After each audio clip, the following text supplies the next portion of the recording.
আসসালামু আলাইকুম বন্ধুরা, ইসলামিক ইগল টিমের ইউটিউব চ্যানেলটির নাটক মাতব্বরের ছেলে হুজুরের মেয়ে নাটকটির নতুন আপডেট নিয়ে চলে আসলাম। অলরেডি অষ্টম পর্ব শেষ, নবম পর্বে কি ঘটতে চলেছে সেই আপডেটটি নিয়ে চলে আসলাম। দেখা যাচ্ছে নুসরাতের বড় ভাই ও নুসরাতের ছোট বোন দুজন মিলে বাড়িঘর সাজাচ্ছে। এদিকে নুসরাতের বাবা এসে তার ভাইকে ও ছোট বোনকে রাগারাগি করতেছে, কেন বাড়িঘর সাজাচ্ছিস, তোরা বিয়ে দিচ্ছিস না আমি বিয়ে দিচ্ছি। এদিকে মেম্বার শিপন তার চামচা মিজানকে দিয়ে নুসরাতের বাড়িতে বাজার করে পাঠাচ্ছে লোকজন খাওয়ানোর জন্য।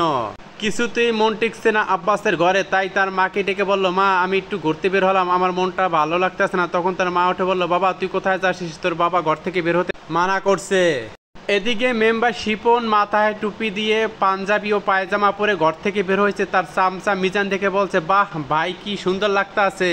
এদিকে মাতব্বর ও তার চামচা মিলে তার বাড়ি থেকে রওনা হচ্ছে নুসরাতদের বাড়িতে শিপনের বিয়েতে। শিপন মেম্বার বাজার করে মিষ্টি কাপড় চোপড় নিয়ে রওনা হলো নুসরাতের বাড়িতে বিয়ের জন্য।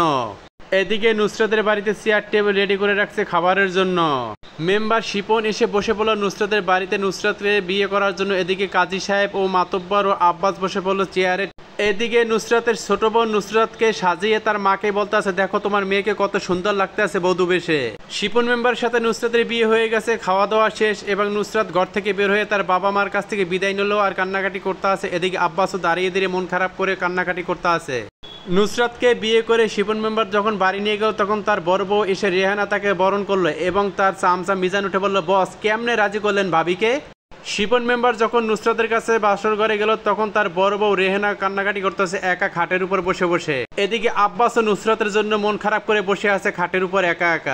শিপন মেম্বারের বড় বউ রেহানা যখন সকালবেলা রান্না করতে আসলো পাকের ঘরে, তখন নুসরাত এসে বলল, আপা আমার কাছে দেন আমিও রান্না করব। তখন নুসরাতকে উঠে বলল, না তুমি বাসায় যাও। এদিকে শিপন মেম্বারকে নুসরাত বলল, আপনি সুদের ব্যবসা ছেড়ে দেবেন এবং 5 ওয়াক্ত নামাজ পড়বেন।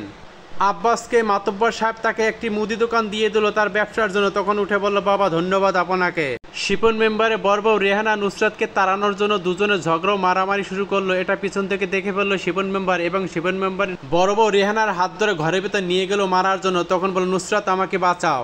আব্বাসকে দাওয়াত করলো শিপন মেম্বার তাদের বাড়িতে আসার জন্য, তাই আব্বাস আসলো শিপন মেম্বারদের বাড়িতে। এসে হঠাৎ করে নুসরাতের ঘরে ঢুকে পড়ে। তখন নুসরাত দেখে বলে, আপনি আমার অনুমতি ছাড়া কেন ঘরে ঢুকছেন, বের হন আমার ঘর থেকে।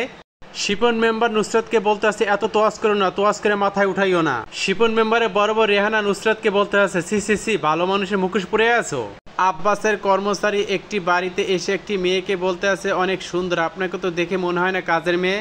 এদিকে নুসরাত কান্না করে বলতে আছে শিপন মেম্বারকে, আমাকে ফাঁসানো হয়েছে, আমি কোনো অপরাধ করিনি।